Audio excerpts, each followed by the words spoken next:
Isa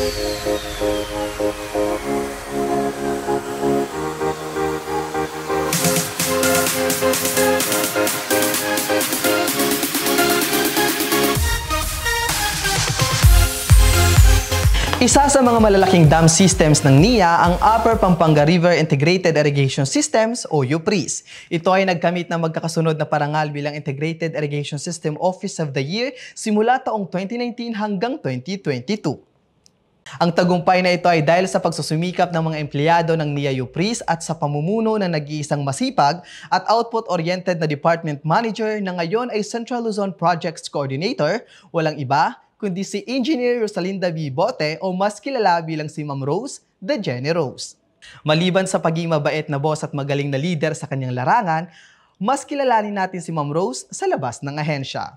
Work is work, play is play. Yan ang disiplina na simula pa lang nung nag-aaral siya ay dala-dala niya na hanggang sa pumasok siya ng NIA.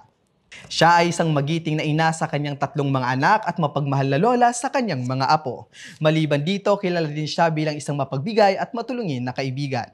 Ito ay dahil sa malalim na paniniwala niya sa mga salitang sharing is caring. Para sa kanya, ang mahalaga ang bawat oras kung kaya't mas binibigyan niya ng panahon ng pag-aaral noon at ang kanyang trabaho sa ngayon.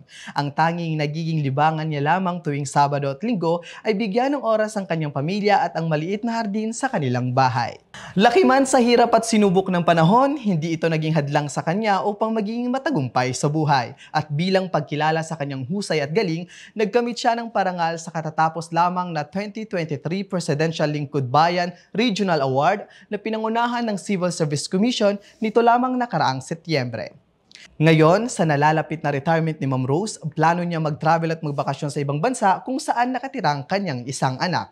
Alam niyo ba na kung hindi daw siya naging engineer at nagtatrabaho sa NIA, siya marahil ay isa ngayong stewardess o flight attendant, bagay na una niyang pinangarap.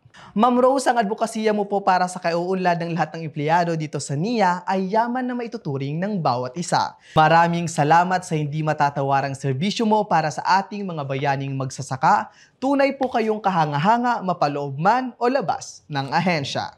Ikaw ang bida dito sa Spotlight.